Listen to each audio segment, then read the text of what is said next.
Começa a seguir o documentário O Massacre de Porongos e o Silenciamento sobre o Papel do Negro na Construção do Rio Grande do Sul.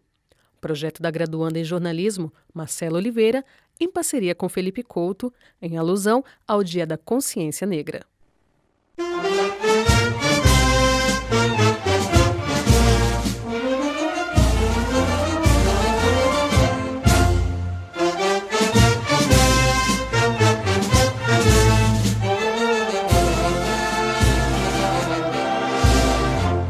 Liberdade, igualdade e humanidade. Ou escravidão, mentira e traição. Qual dessas palavras melhor define o que aconteceu na província de São Pedro entre 1835 e 1845? Será que de fato foram realizadas façanhas que serviriam de modelo a toda a terra? Será que o gaúcho pós-moderno, quando coloca sua bombacha e vai para a avenida celebrar o 20 de setembro, sabe mesmo o que está comemorando? O que todos sabem é que a Guerra dos Farrapos não foi vencida pelos estancieiros gaúchos, o que já poderia colocar em questão toda a comemoração em torno desse evento histórico. Mas o que boa parte da população gaúcha não sabe é que essa história tem capítulos sombrios, carregados de avareza, covardias e traição, que culminou em um grande derramamento de sangue, um sangue específico, o mesmo derramado nas fazendas de charque. Infelizmente, isso a escola, os jornais e muitos livros não nos contam.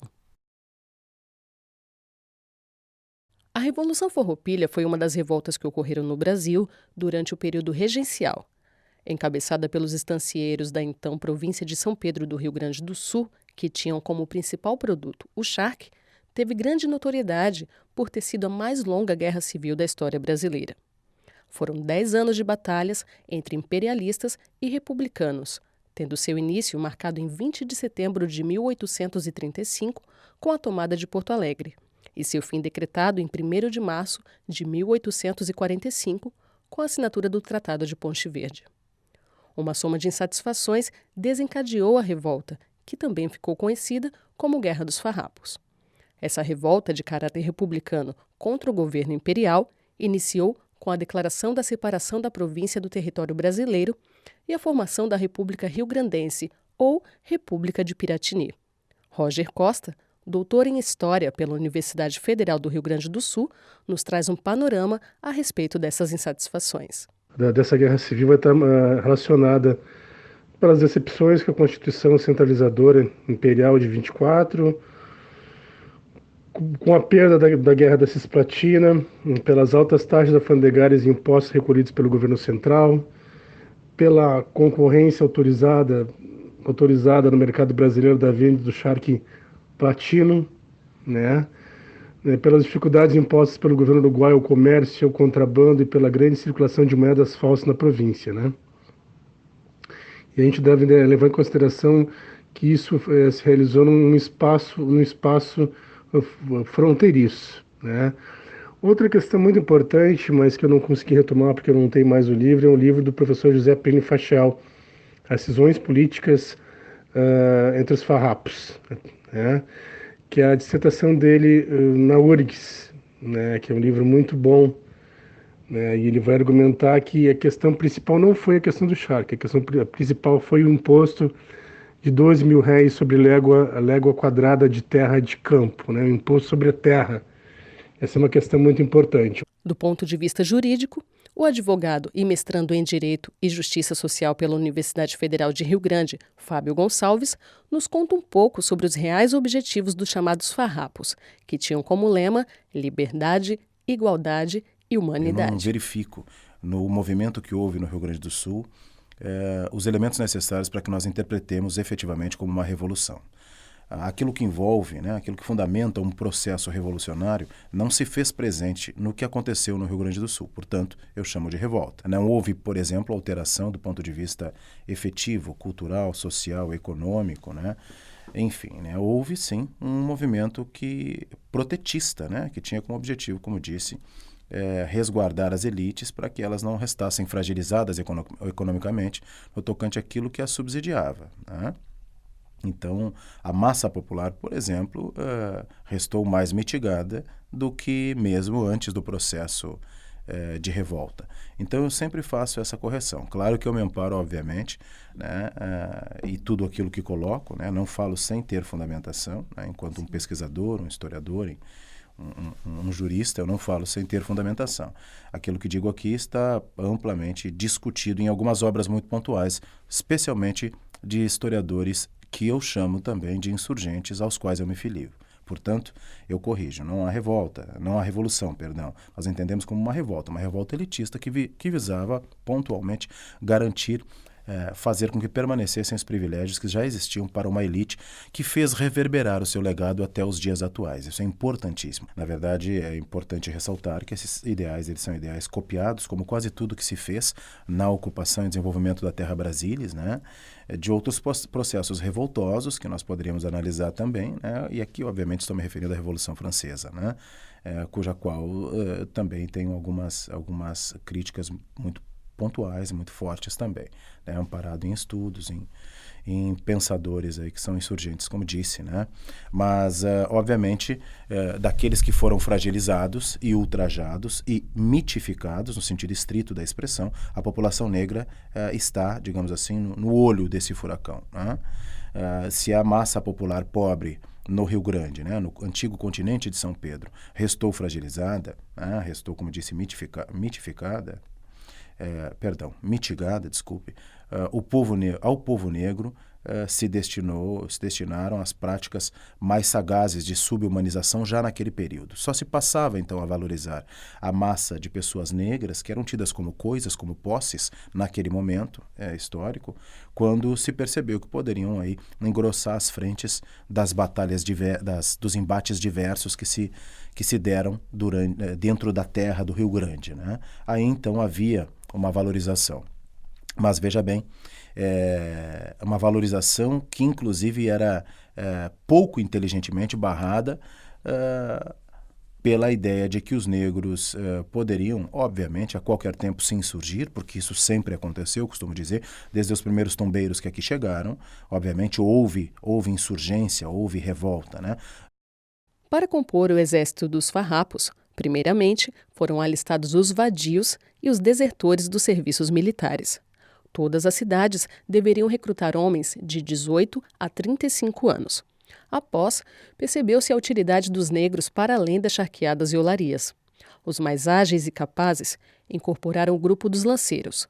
Os demais, conforme sugerido por Bento Gonçalves, integraram a infantaria, sob a justificativa de que os brancos farroupilhas eram excelentes cavaleiros e não gostavam de andar a pé. A maioria dos negros alistados eram escravos que os farrapos capturavam dos adversários. Eles lutaram bravamente durante toda a revolta até o seu trágico fim. Não pelos altos impostos cobrados pelo governo ou pela perda da Guerra da Cisplatina, mas sim pela liberdade que lhes fora prometida. Geralmente, esses escravos, esses cativos recrutados pelas forças rebeldes eram homens com ligações ao mundo rural, sulino, né? Especialmente muito aptos ao trato com a cavalhada, né? Que era algo que era primordial nessa conjuntura da guerra volante. Então, os núcleos combatentes eram recrutados para as hostes rebeldes, especialmente entre domadores, campeiros, aqueles que possuíam conhecimento, o trato com a cavalhada, eram os preferidos. Os mais habilidosos faziam parte dos corpos de cavalaria, né, que vão compor o primeiro e o segundo corpo dos lanceiros negros. O artigo do Raul Carrion fala que eles eram recrutados especialmente na Serra dos Tapes e do Herval, em Arroio Grande, Canguçu, Piratini, Caçapava e Encruzilhada. Foram muito importantes, né? São famosas narrativas de Garibaldi a respeito da bravura das tropas de cavalaria, dos lanceiros negros, né? O historiador Cláudio Moreira Bento, ainda sobre as condições das tropas rebeldes, os cativos incorporados às tropas rebeldes, né, vai falar que eles eram excelentes combatentes, né? Manejavam com grande habilidade as suas armas prediletas, que eram as lanças, né? a maioria montava a cavalo quase em pelo, né? Eram armados também com adaga ou facão, né? E eram muito habilidosos no uso de bolhadeiras como, ah, como armas de guerra, né? E usavam ponchos grosseiros de lã, né? Os bicharás, que serviam de cama, cobertor e proteção ao frio e à chuva. Não há que se pensar que havia uma vivência tranquila, comunal, mas viver, né, uma vida militarizada pressupõe que tu cries laços de amizades muito profundos, né? Mas até isso era dificultado para quem estava nas tropas, porque, reitero, ainda o branco pobre que estava na tropa não reconhecia o negro como um irmão, ou tinha dificuldade, dados aí as imposições de uma vida social imersa no preconceito, né, de um ambiente que naturalizava a coisificação, né, a reificação do ser humano, a subhumanização. Então, tanto que nós sabemos, né, em alguns episódios, os negros eram tolhidos da utilização de determinadas armas e os não negros podiam portá-las, né? Então não há que se pensar que era branda. Então não estar na tropa facilitava, e aí quero chegar pela tua provocação, a ideia de que, olha, tudo bem, não está aqui na tropa, não há pelo que lutar e tal, vamos voltar para produzir para que a economia do Rio Grande do Sul fique menos fragilizada, inclusive, né? Então não haviam períodos de férias ou de aquartelamentos com tranquilidade, absolutamente não. O pertencimento às tropas farroupilhas e a vida no ambiente das charqueadas se diferenciava no que diz respeito à prática laboral. Quando não se estava à frente de batalhas, protegendo traços de fronteiras, se estava trabalhando nas charqueadas, nas olarias ou em construções. Estar alistado nas tropas não significava que se estava livre. À figura do negro agregava-se muito trabalho e esforço. E os historiadores Fábio Gonçalves, José Rezende e Roger Costa contam um pouco sobre o sofrimento cotidiano dos negros escravizados no Rio Grande do Sul. Ou se estava organizado para nessas frentes, né, visando esses embates, ou se estava trabalhando na charqueada, e a vida na charqueada e nas olarias era extremamente penosa. Imaginas um ambiente no qual a expectativa de vida não passava, na melhor das hipóteses, dos 28, 29 anos, né, trabalhar com a carne de sal consumia a ponta dos dedos, né, dificultava a cicatrização, por exemplo, de eventuais ferimentos, que eram muito comuns, dado o ambiente inóspito, dado o lidar com ossos, com pedras, enfim, ou mesmo nas olarias, né, em ambientes aquecidos, o que fragiliza muito a pele. Então, do ponto de vista da saúde, né, eles eram extremamente fragilizados, coisificados, efetivamente coisificados. Porque a gente está aqui em Pelotas, né, e Pelotas foi um dos grandes polos charqueadores do Império, né, e poucas pessoas sabem para que o charque servia, né, o charque era a alimentação dessa população escravizada, né. E abasteceu o tráfico atlântico de escravizado por muito tempo, né? E as condições que se viviam nas charqueadas eram extremamente violentas, né? Porque eram centenas e centenas de gados abatidos por dia. Mas a gente pensar naquela ideia de 100 e tantas pessoas circulando e no meio das cabeças de gado, aqueles gados esticados, sangue escorrendo no chão, um sal, abrindo as feridas nos pés daqueles homens, daquelas mulheres, abrindo feridas, e as feridas em contato com o sangue, e, enfim, infeccionando, enfim, tendo que muitas vezes amputar partes do corpo, tudo isso já é violento, a origem disso já é extremamente violenta, né? A questão dos castigos, eles eram sagazes. Há que se lembrar que vir para o Sul representava, se contrastado com o restante do Brasil, como uma penalidade, uma sanção, né? Ameaça. Nós temos muitos e muitos registros, muitos relatos, né, de trocas, né, de mais escravos vindo para cá e menos escravos indo para lá, porque vir para cá, mandar escravos insurgentes e tal, para serem ainda mais, se é que era possível na época, doutrinados, né, no Sul, representava um castigo.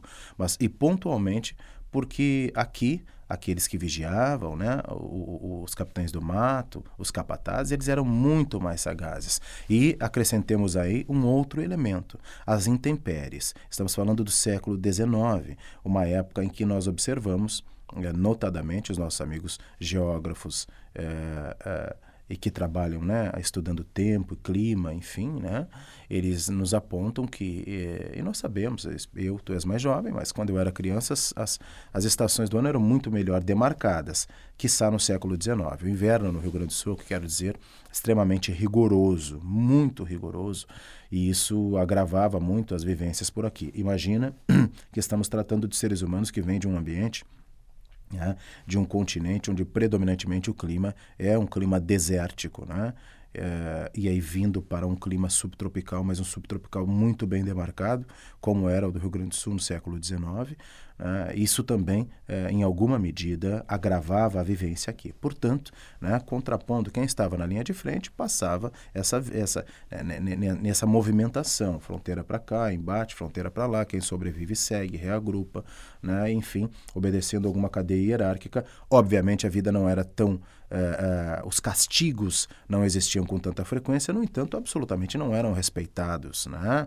Eram seres humanos direcionados como se fossem, eu vou usar uma expressão aqui norte-americana, puppets, né? Como se fossem fantochezinhos, né? Colocados ao dispor das tropas. E quem vivia na olaria ou na charqueada passava por isso, né? Ambiente inóspito, expectativa de vida muito baixa, castigos extremamente sagazes, inclusive contrastando com o resto do Brasil.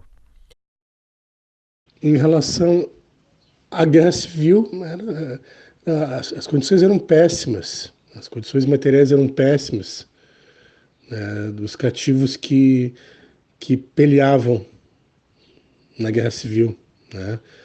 As roupas eram sempre de qualidade mais ordinária em relação à qualidade das roupas dos oficiais. É uma dificuldade muito grande em superar o inverno sulino. É muito rigoroso. A situação do armamento não era menos crítica, né? Lanças improvisadas, com pedaços de pau, com pontas feitas de facões, de adagas, amarradas com guascas.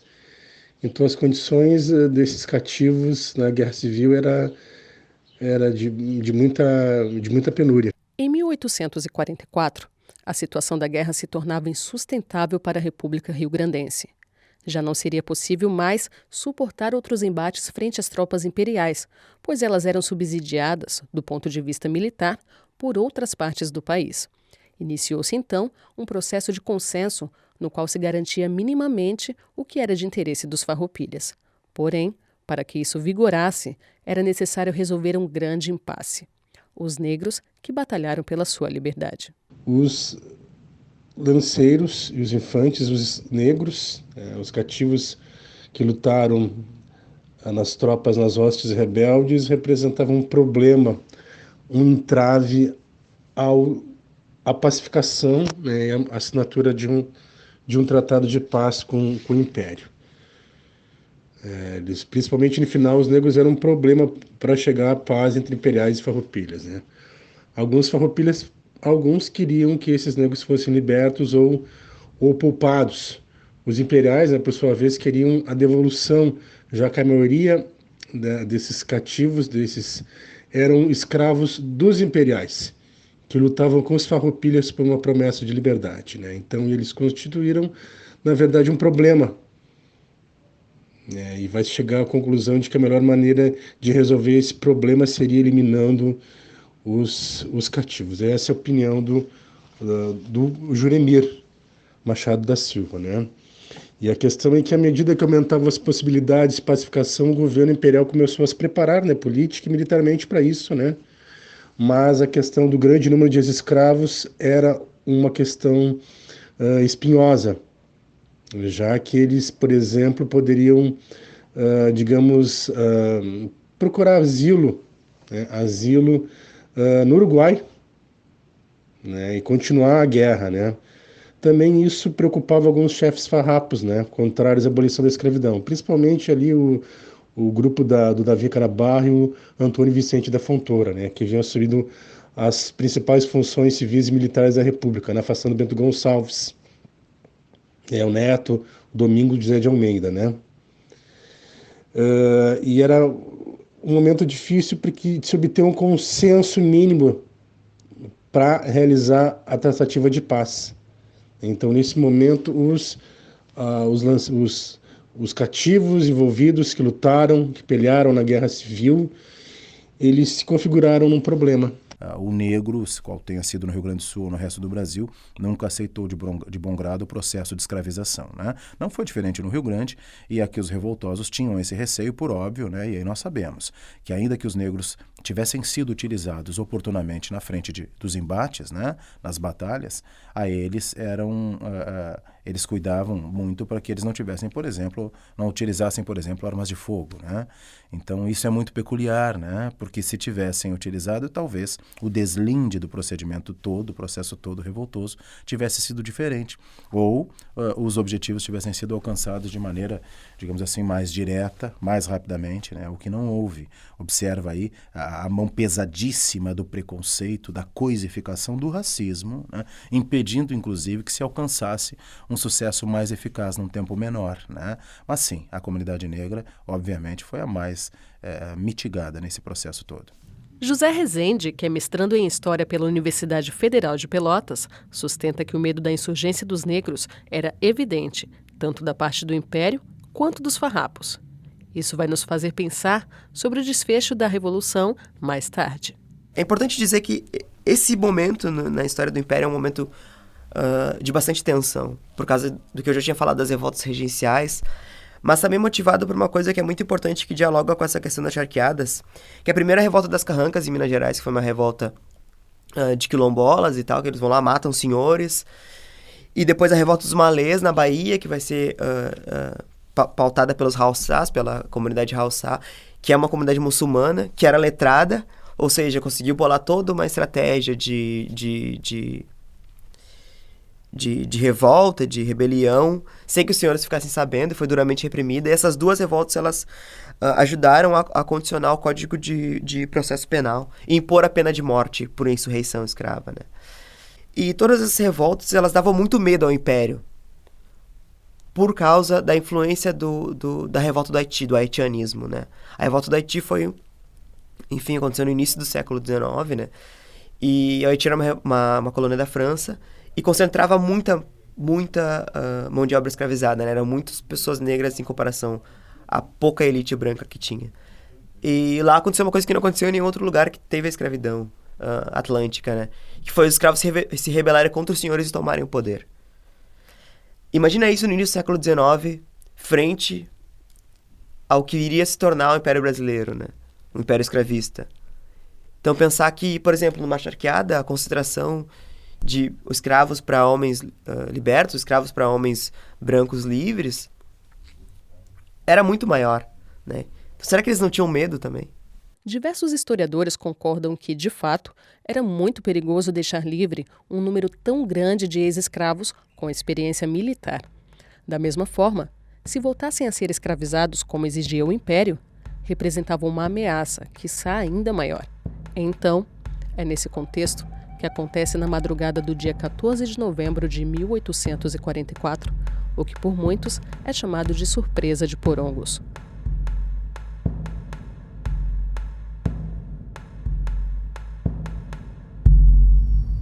A infantaria dos farrapos foi previamente desarmada por seu chefe, Davi Canabarro, e junto com um grupo de lanceiros, separada do restante das tropas. Por volta das 2 da manhã, as tropas de Chico Pedro, o Moringue, caíram sobre o acampamento onde esses negros dormiam e os aniquilou quase que completamente. Desarmados e totalmente impossibilitados de pelejar, alguns conseguiram fugir a cavalo.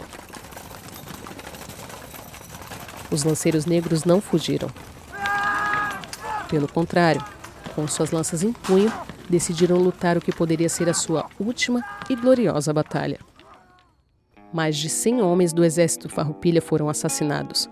Dentre eles, uma maioria que compartilhava de um mesmo sonho: a liberdade. A estes, a única alforria concedida foi a de suas almas.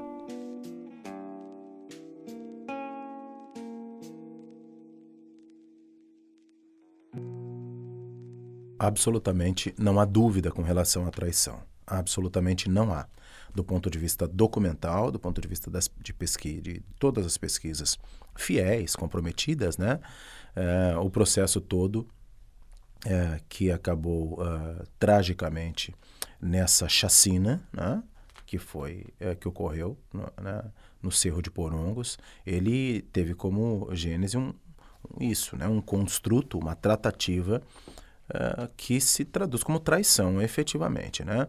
Mas veja bem, para os líderes, e eu sempre, avançadas as pesquisas e durante muito tempo analisando essas questões, né, nós começamos a perceber que para os líderes, né, para aqueles que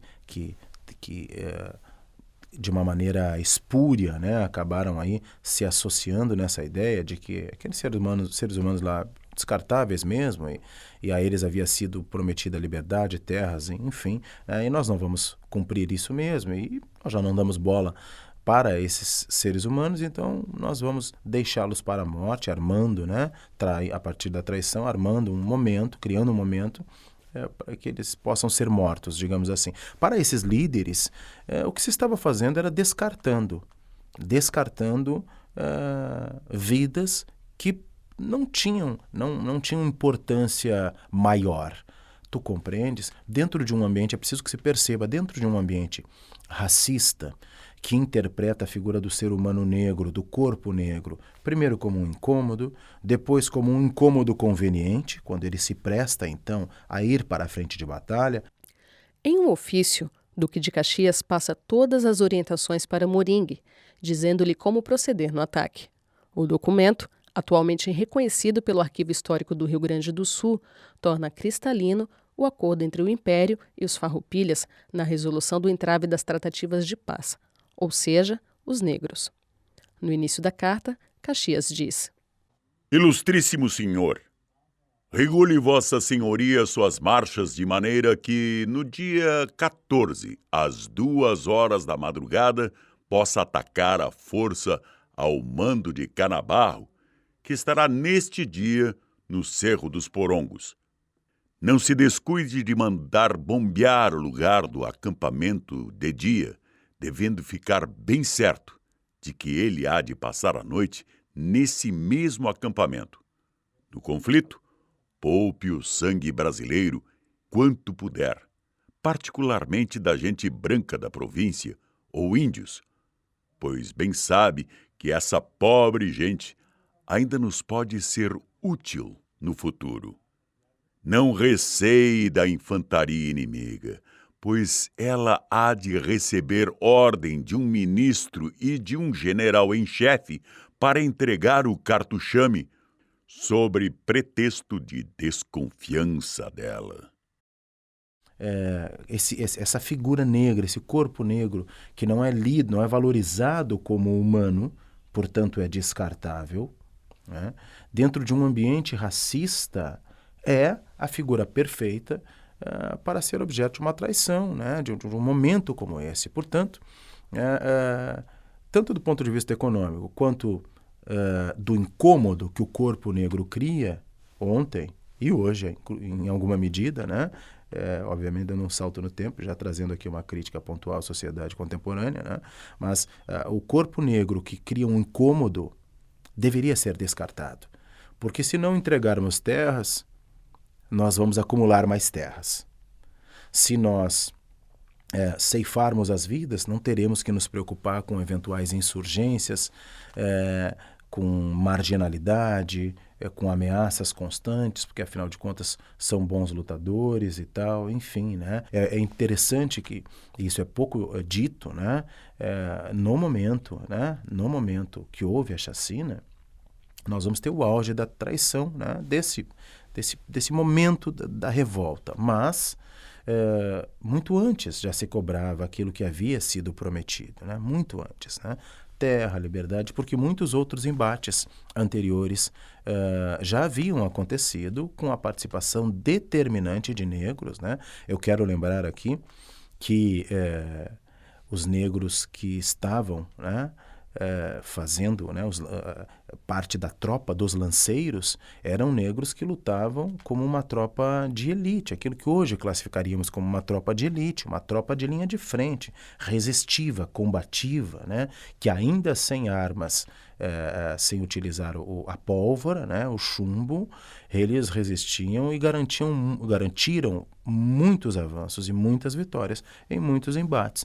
Onde se sabia que haviam lanceiros protegendo a região, do ponto de vista das tropas imperiais, se desviava, se buscava outra alternativa, porque sabiam que o embate seria um embate ferrenho, né? Que a capacidade de resistir ela seria ali assoberbada, né? Portanto, é isso, esse massacre, essa traição à vida, sem nenhuma dúvida, serviu demais aos interesses econômicos e sociais daqueles que estavam ali chefiando os revoltosos. Embora o MTG, por exemplo, vai dizer que houve uma surpresa, né, que não se pode, que ele foi, que Canabarro foi surpreendido, que não pode se afirmar, como o Manolito Savares fala, historiador do MTG, que não dá para se afirmar peremptoriamente que houve uma traição, porque envolve outras questões, que o Rio Grande do Sul não existiam estradas, não existia celular, e o acampamento do Moringue estava longe, né, em Bagé para Pinheiro Machado, que Caxias estava em Rio Pardo, né, argumente isso. Do meu ponto de vista, houve uma traição, sim, né, e isso também fica bem patente naquela carta, então, ali do Caxias, né, passando algumas instruções secretas ao Chico Pedro ali, né? Os negros sobreviventes ao massacre também não foram libertos, conforme o que se havia prometido. Pelo contrário, foram levados cativos para a fazenda de Santa Cruz e para o arsenal da Marinha no Rio de Janeiro, carregando consigo sequelas terríveis de uma guerra perdida, que, conforme Fábio e José, marcaram muito além de seus corpos. Além dessa questão toda, né, física, né, de discriminação social, há um outro elemento, um elemento que machuca a alma, que cria aquilo, por exemplo, eu li num artigo da Unegro, e o citei num artigo meu, né, que cria o que eu chamo de ferida antológica, Marcela, de difícil, profunda e de difícil cura. É algo que machuca a alma, né? Que trata de frustração, que faz com que o ser humano pergunte, mas afinal de contas, se eu já ofertei a minha vida, tive sucesso, estou vivo, a revolta terminou, o tratado foi assinado, está todo mundo bem, né? Então ofertei a minha vida e nem assim eles me possibilitaram, não cumpriram o prometido, não me possibilitaram acessar aquilo que me prometeram e tal, enfim, nem a liberdade me deram. Agora, que sentido tem essa vida? Que sentido tem a minha vida?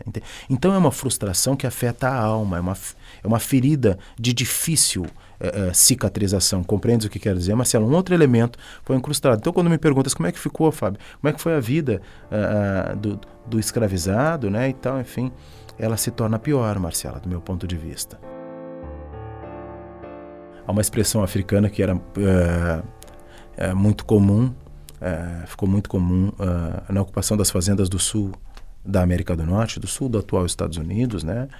Quando os negros libertos conseguiam pequenas propriedades, ficavam lá cantando, a origem, a gênese do que hoje nós conhecemos como blues, né?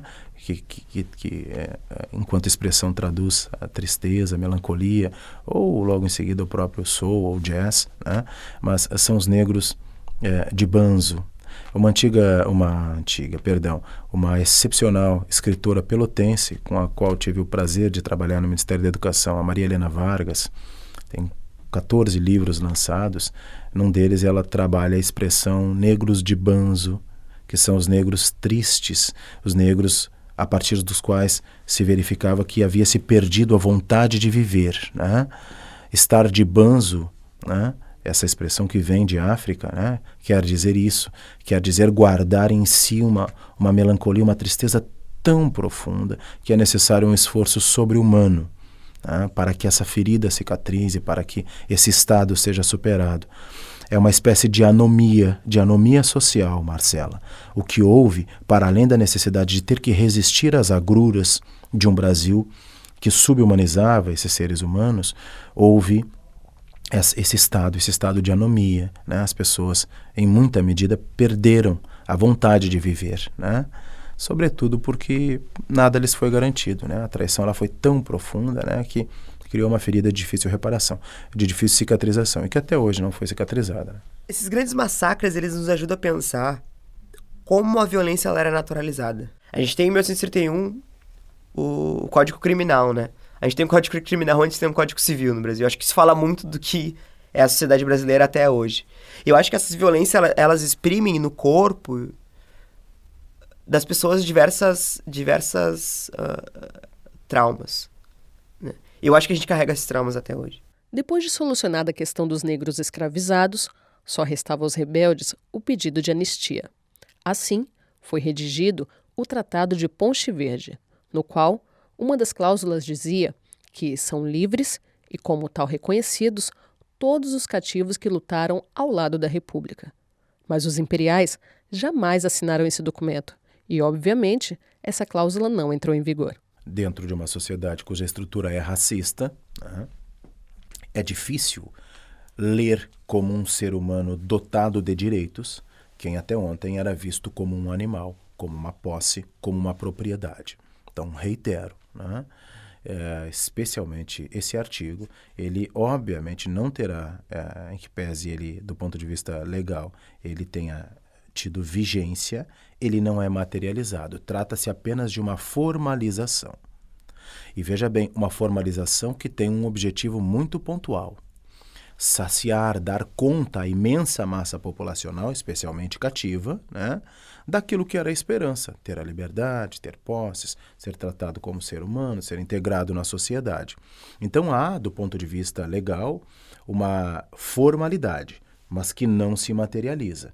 Estamos aqui tratando de um exemplo que nós dizemos clássico, né, do direito formal, aquilo que está formalizado, que não se traduz num direito material. Porque o processo de assinatura deste tratado, ele é um processo que serviu exclusivamente às elites, para mais ninguém, no Rio Grande do Sul. É importante ressaltar que, nesse mesmo período, começava a ocorrer o processo migratório de pessoas pobres não negras, vindas da Alemanha e da Itália. A esses imigrantes foi oferecido um certo incentivo para se assentarem no Rio Grande do Sul, bem diferente do que aconteceu com os descendentes de africanos trazidos para cá. Ao desembarcarem forçadamente no Brasil, os negros perderam muito além de sua liberdade. Perderam seu nome, seu idioma, sua religião, sua humanidade. Como te disse, né, não houve a garantia, não houve nenhuma garantia de liberdade ou possibilidade de incorporação social digna, né, nenhum acesso a qualquer resquício de cidadania. Dito isso, fica cristalino que eles retornaram à condição de subhumanização, se não os próprios, os seus descendentes. A partir do momento do final do confronto, da revolta, até a abolição da escravização, nós temos praticamente, não temos meio século, mas quase isso, né? Então, quero dizer que foi um longo período de subhumanização, um longo período. E quero lembrar também, para que as pessoas consigam medir, né, de uma maneira até um pouco mais fiel, né, que o pós-abolição ele se traduziu para algumas pessoas, eu me filio a essa linha de pensamento, num ambiente ainda mais sagaz do que o próprio momento do século XIX, no qual a escravização foi mais ferrenha. Me remeto, sim, a esse momento central do século XIX. Né? Na prática, pós-acordo, pós-tratado... Né? O republicano Giuseppe Garibaldi, um dos principais personagens desse processo revoltoso, em um dado momento, ressaltou a qualidade dos lanceiros negros em combate, segundo a biografia escrita por Alexandre Dumas, descrevendo-os como soldados de uma disciplina espartana, que com seus rostos de azeviche e coragem inquebrantável, põem um verdadeiro terror ao inimigo. Garibaldi disse: "Nunca vi, em nenhuma parte, homens mais valentes, em cujas fileiras aprendi a desprezar o perigo e a combater dignamente pela causa sagrada das nações." Mas, infelizmente, cumpriu-se o que cantamos no hino sul-riograndense: para ser livre, não basta ser forte, aguerrido e bravo.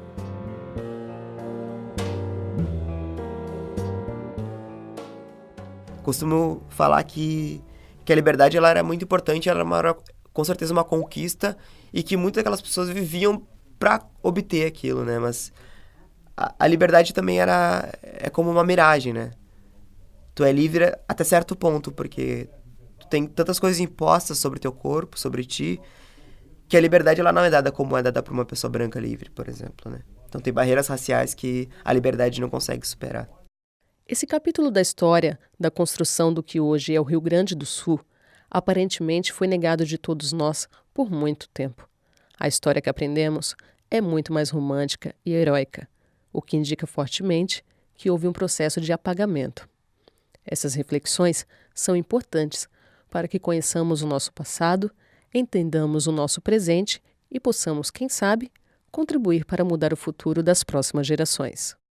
Não faz tanto tempo assim. Do ponto de vista histórico, historiográfico, 200 anos é nada. Nada.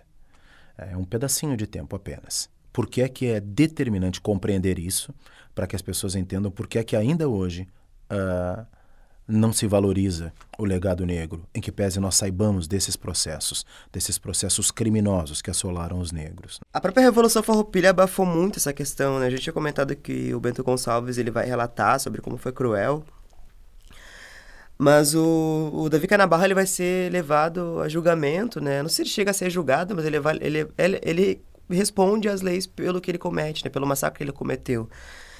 E esse processo ele vai permutar até 1866, quando o Osório vai lá e arquiva o processo, né? Então eu acho que esse apagamento começa aí. Eu acho que aquela própria população se arrependia, não se arrependia, mas enfim, não queria que aquilo ali fosse...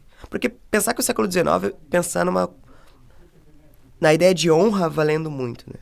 A ideia de guerra valia muito, né? O próprio Osório era um grande general, né? Ele ia para as batalhas junto com os homens, ele inspirava, né, força, ele inspirava...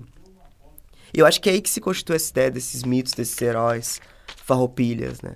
Quando se acusa que essa carta é falsa, segundo o historiador Moacir Flores, né, no livro dele O Negro na Revolução Farroupilha, ele vai falar que o objetivo com a proclamação da República era criar heróis no Rio Grande do Sul. Era necessário exaltar esses heróis, Canabarro, Bento Gonçalves, né, e transformá-los eles em heróis. Então, nesse momento, não se podia falar em traição ou combinação. Por isso, passou a se considerar a carta falsa. E isso também tem a ver com outra questão, que é a invenção das tradições, né? As tradições inventadas. Por que eles se transformaram em grandes heróis? Por que esse é o grande acontecimento da história do Rio Grande do Sul?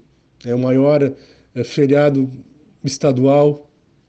Porque com o golpe republicano foi necessário se inventar uma identidade para o gaúcho, né? O gaúcho que não existia mais, né? Precisava assim criar novos sinais de identidade para esse gaúcho, né? Vai se utilizar sinais, o chimarrão, a bombacha, o chapéu, né? Alguns símbolos, né, do passado, né? O hino rio-grandense, né? Procura-se então encontrar esses símbolos identitários, ao contrário do gaúcho histórico, né? O gaúcho histórico ele não anda a cavalo, ele não é o campeiro, ele não é estancieiro, o gaúcho histórico não é o tropeiro, né? O gaúcho histórico era uma mistura de índio charrua, guenoa, ele era oriental, africano, ele era um pária, alguém marginalizado pelo latifúndio, em contraposição gritante à invenção desse gaúcho aí, especialmente pelo MTG, né, que participa aí do desfile carnavalesco do 20 de setembro. Eu acho que isso vai se perpetuando na prática da tradição que não se valida de uma autocrítica, né? As pessoas que se mantêm com essa tradição e que ignoram o fato do massacre de Porongos, eu acho que é isso, é uma tradição que isso vai se permutando e que vai apagando outros tipos de vivência. Mas eu acredito que tem um movimento contraponto forte.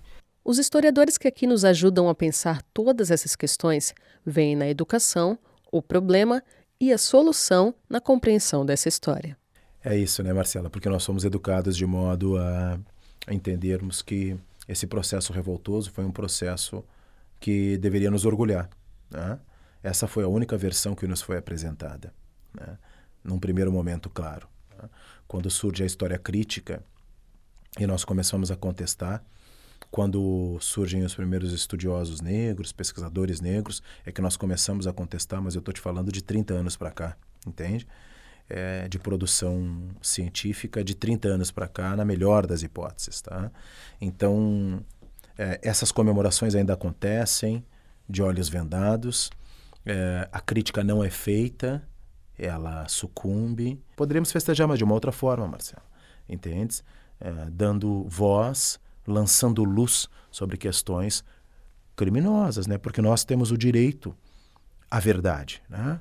E talvez a verdade possibilitasse, de uma maneira mais facilitada, a valorização, por exemplo, do grupo social dos negros, por exemplo, das mulheres, por exemplo, dos homossexuais. Por que ainda se comemora por isso? Porque a criança na escola segue ainda aprendendo que Bento Gonçalves é o cara, né? Com perdão da expressão comum aqui, né?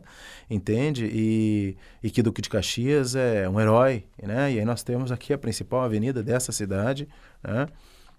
Recebendo esse nome. São criminosos, em alguma medida, né? São criminosos, né? Do ponto de vista da atualidade, mas também daquele momento. São pessoas que, no mínimo, foram coniventes para chacinas, para essas matanças, né? Especialmente de pessoas negras. Então, mas na escola, obviamente, não se diz isso, né? O que eu acho estranho é a falta de autocrítica quando ela existe, né? Quando não se tem a autocrítica de tentar transformar essa tradição, de pensar na presença das próprias populações negras sul-rio-grandenses, não só durante a Revolução Farroupilha, mas durante todo o processo do Império no Brasil até antes disso, né? Toda a criação. Sem as mãos negras não existiria Rio Grande do Sul, né? Então a gente faz parte disso, né? Se a gente construiu, então é nosso também, sabe? Eu, particularmente, eu não pratico a tradição da Marcha Farroupilha, dos acampamentos, CTG, mas eu acredito que seja por parte do movimento popular e que tem que ser respeitado por isso, por ser cultural, mas tem que haver uma crítica, né? Porque eu acredito que a gente tem muito pouca acessibilidade para pensar na escravidão como um processo de genocídio, de violência, né? E eu acho que isso é bastante pesado, assim, porque a gente tem as charqueadas como um espaço, né, um antro de tortura dessas populações. E eu não acho que aquele espaço ele não tem que ser ocupado, eu acho que ele tem que ser ressignificado, né? Sem nunca esquecer toda a passagem que teve ali, né? Toda essa presença que teve ali. E não só as charqueadas, os próprios centros, as pessoas negras circulavam por todo esse espaço de Pelotas, construíram esses prédios, né? A gente constrói é nosso também, eu já falei isso, mas é importante ressaltar que a presença negra na cultura sul-rio-grandense ela é muito forte. Cada vez mais tem estudos que vão trabalhar a escravidão em regiões como Bagé, Pelotas, Alegrete, Jaguarão. E para além da escravidão vão pensar o que acontece depois, né, da escravidão. Eu sou um estudioso da historiografia da escravidão brasileira, mas tem muitos outros colegas meus que vão pesquisar a questão do pós-abolição. E é uma temática que está surgindo com muita força nas últimas décadas, que é pensar a vivência das pessoas depois que a escravidão ocorreu, né? E cada vez mais tem se achado escolas que vão educar a própria população negra, porque depois da escravidão foi pensada a saúde para a população negra, foi pensada a segurança, foi pensada a educação. Não, existiam leis que proibiam as pessoas negras de circular na rua, um homem negro se ficar mais de 15 minutos parado no mesmo lugar, a lei da vadiagem, né? Tem toda uma política de extermínio, de higienização das próprias... Higienização eu falo porque quando tu enxerga politicamente a questão como uma questão suja, então higienizar é tentar limpar, matar realmente, né? Não é questão. Esse processo de higienização, infelizmente, não ficou no século XIX. É surreal pensar que o massacre dos lanceiros negros passa todos os dias diante dos nossos olhos sem que percebamos. São quase 200 anos desse episódio, pouco mais de 130 anos de abolição da escravidão. E de forma velada, às vezes nem tanto, o corpo negro segue sendo discriminado, desumanizado inferiorizado. Do ponto de vista jurídico, Fábio nos dá um panorama de como esse episódio reflete nos nossos dias atuais. No mundo do direito, eu pesquiso esses processos de mitigação e de criminalização do corpo negro, né? Na seara de alguns outros pesquisadores negros da área do direito, mas eu pontualmente faço uma leitura muito fiel dos mapas e dos atlas da violência que são publicados desde o ano de 2010 no Brasil, né? Interessantíssimo quando tu me provocas a estabelecer um paralelo entre o que houve em 1845 e o que está havendo agora no Brasil, né? A minha dissertação eu fiz um mestrado em Direito na Universidade Federal de Rio Grande, né? E defendo uma dissertação lá e uma na Universidade Federal de Pelotas, né? Os dois na área de Direito. As pessoas me taxaram de louco, mas enfim, né? É preciso que alguém leve outras epistemes para esses lugares, né? Trate de autores negros, faça uma leitura negra, sobretudo na área do direito, que é muito dura. Então, eu me dispus a fazer paralelo os dois mestrados, né? E numa das dissertações, eu trabalho esta questão dos processos contemporâneos de criminalização. E eu aponto para uma conclusão, veja bem, que sustenta o seguinte: de forma injurídica, porque os diplomas legais não recepcionam mais, né? Diferentemente do que te disse sobre 1835, atualmente os diplomas legais brasileiros penais não recepcionam mais a pena de morte, tu sabes, né? A prisão perpétua, enfim, né? Mas de uma maneira injurídica, há um grupo social muito bem delimitado que segue morrendo, segue sendo morto, que está mais presente nos índices de mortes violentas no Brasil, indubitavelmente, mais presente no cárcere, mais presente nos bolsões de pobreza, nos índices de tragédia em família, que é o grupo social dos negros, na criminalização, que é o grupo social dos negros, né?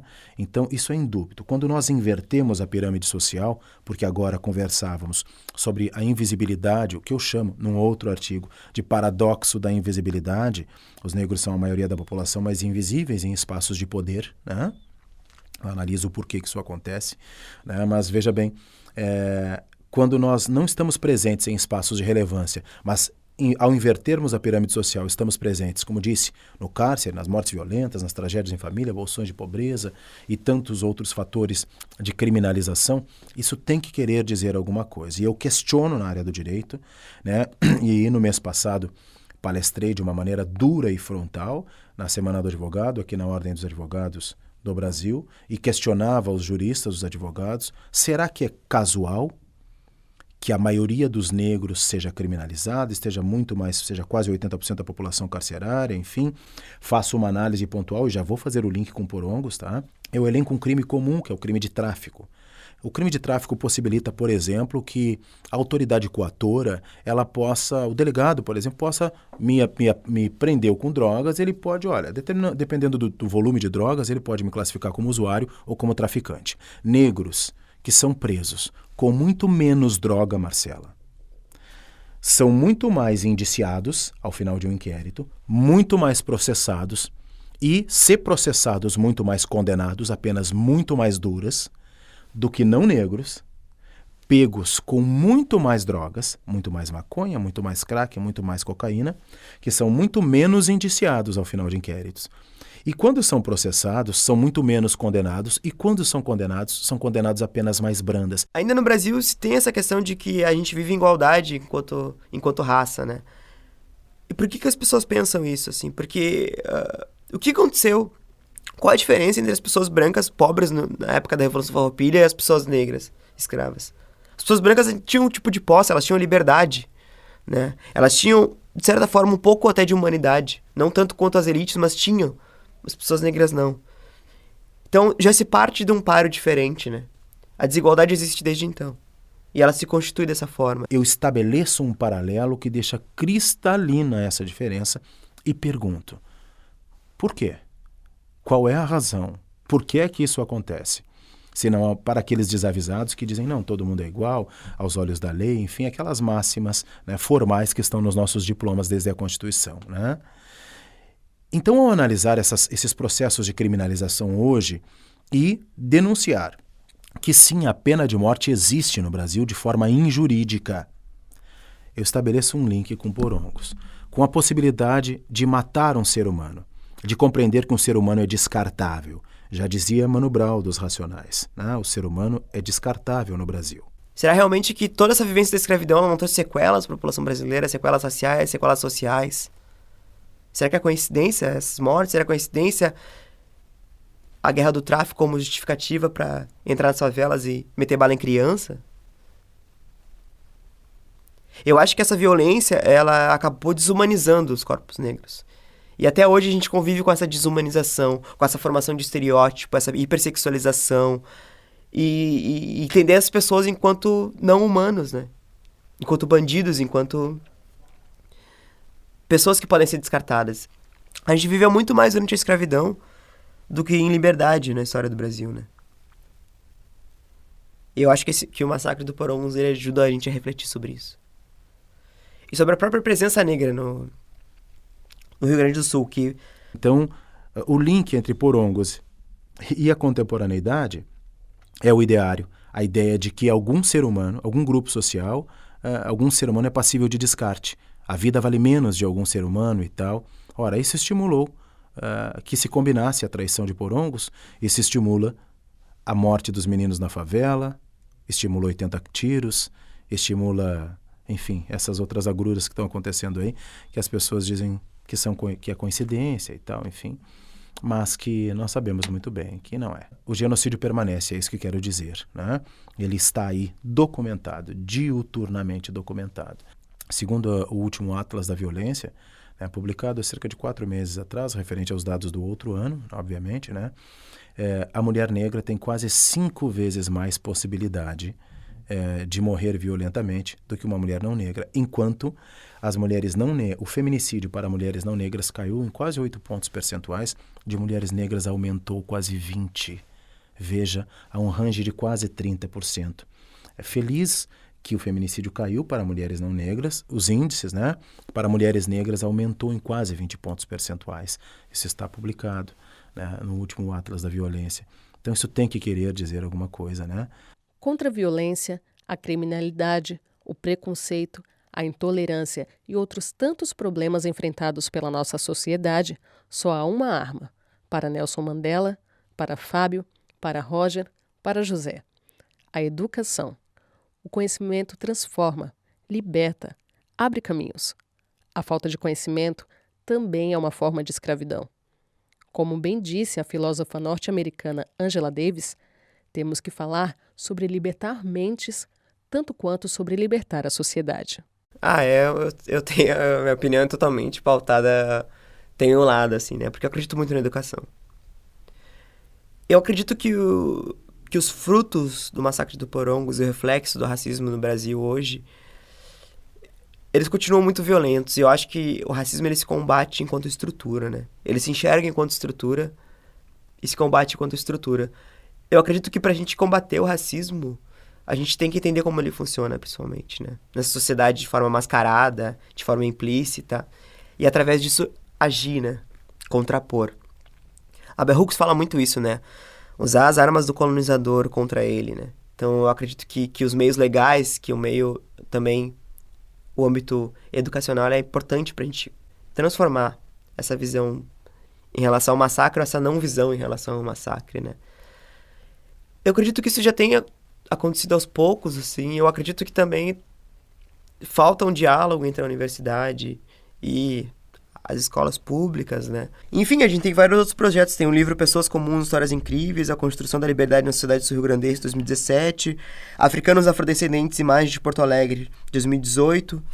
Então, todas essas obras, de certa forma, eu acredito que elas tentam desmistificar não só o que gira em torno da Revolução Farroupilha, mas a própria presença negra no Rio Grande do Sul. Isso é uma coisa que a historiografia, a história já venceu há muito tempo, né?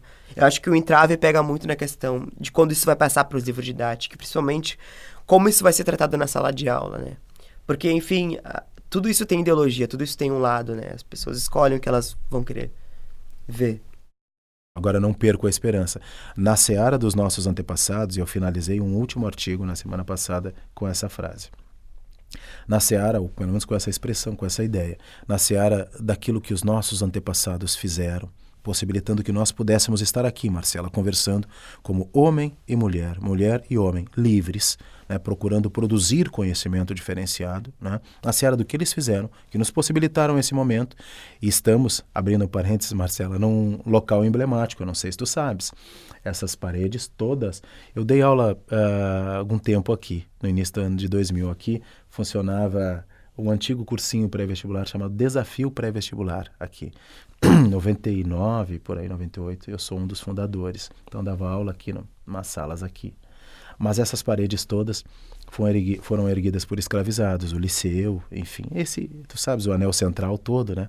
Estamos num espaço que ainda emana energia acerca da contribuição negra, né? Esse espaço, esse prédio, essas paredes, que obviamente hoje são reformadas, mas esse ambiente, né, aqui. Quero te dizer que na seara do que os nossos antepassados fizeram, que nos possibilitaram estar aqui falando livremente, nós temos que contribuir também. Tem sido assim para os negros, desde os primeiros tumbeiros que chegaram nessa terra. Os que nos antecedem tentam deixar algo melhor e assim a gente vai avançando. Então, é pensar uma história que ela não seja estática, né? Que ela acompanhe a trajetória dessas pessoas, né? Eu acho que esse é o grande desafio. Mas eu acho que eu tenho muita esperança que a gente vence isso e que a gente consiga ressignificar essa história. Eu tenho certeza que... Eu acredito muito no nosso povo, na nossa gente. Como já foi dito aqui, a educação é a melhor aposta para desconstruir mitos e desenvolver pensamentos críticos a respeito das coisas que nos são ensinadas e, de alguma forma, impostas. Somente o conhecimento é capaz de quebrar correntes, como os preconceitos, e nos fazer enxergar o nosso próximo de forma mais humana. A educação é uma arma poderosíssima contra o machismo, a homofobia, a xenofobia e o racismo, que fez com que homens e mulheres fossem vistos por mais de 3 séculos como seres desprovidos de alma e inteligência. Foram esses homens e mulheres que, com mãos castigadas, construíram as grandes obras arquitetônicas que nos cercam, que nos trouxeram a preciosa cultura e a culinária africana, e que deram sua vida em busca da tão sonhada liberdade numa guerra interesseira e desleal. A esses, nosso respeito e homenagem. Povo que não tem virtude acaba por escravizar. Povo que não tem virtude acaba por escravizar. Povo que não tem virtude acaba por escravizar. Vim avisar, viemos cobrar. Povo que não tem virtude acaba por escravizar. Povo que não tem virtude acaba por escravizar. Povo que não tem virtude acaba por escravizar. Vim avisar, viemos cobrar. Viemos cobrar. O curso do plano, a mudança do INE sem recuar. A denúncia é séria, impera a verdade, ratatatá. Na revolta infame que segue a contar, pode acreditar, Rafu Ágia do Sul, e aviso que o mundo vai olhar pra cá.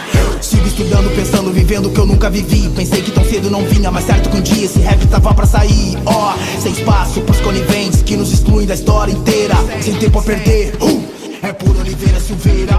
Povo que não tem virtude escraviza, manipula, humilha, não forma, se esquiva da verdadeira história que os tira da folha e da glória. Traidores com nomes de rua, vivendo até hoje com falsa memória. Mais verdade, menos mito, porque porongos dói na alma. Cês querem calma, mas não os vejo mudando essa porra, sentindo esse trauma que contribui num Brasil desumano, leva pra vala mais um mano, igual lanceiros negros, onde o tiro não foi por engano desse povo que não tem virtude acaba por escravizar. Povo que não tem virtude acaba por escravizar. Povo que não tem virtude acaba por escravizar. Vim avisar, viemos cobrar.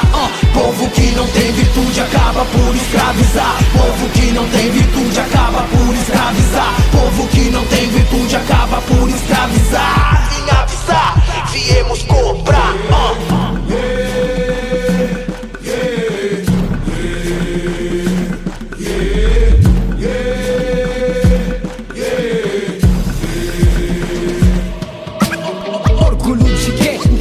Me fala por quê, a real é mascarada, então iludindo você. Povo sem virtude escraviza, vai ver. A história deturpada não podemos conceder. Nem maragato, nem chimango, liga a fita, eu sou brasileiro. Antes de mais nada, heróis do sul foram lanceiros, batalhando por nosso lugar, iludidos pela tirania. Senhores da guerra mancharam a terra com sangue e covardia. As marcas da alma que insistem em latejar, sem sarar, fantasiar, estereotipar, nem me desculpar. Toda injustiça viemos reivindicar, mostrar a verdade sem maquiar, nem glamorizar. Se liga, rapá! E quem representa em destaque no livro não tá. É o traje, a imagem, isso agora tem que mudar. Heróis de graça não tão na praça, nós viemos destacar. Respeito é pra quem tem e não iremos nos calar.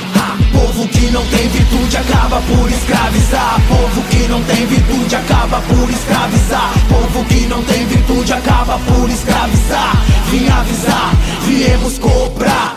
Povo que não tem virtude acaba por escravizar. Povo que não tem virtude acaba por escravizar. Povo que não tem virtude acaba por escravizar. Vim avisar, viemos cobrar.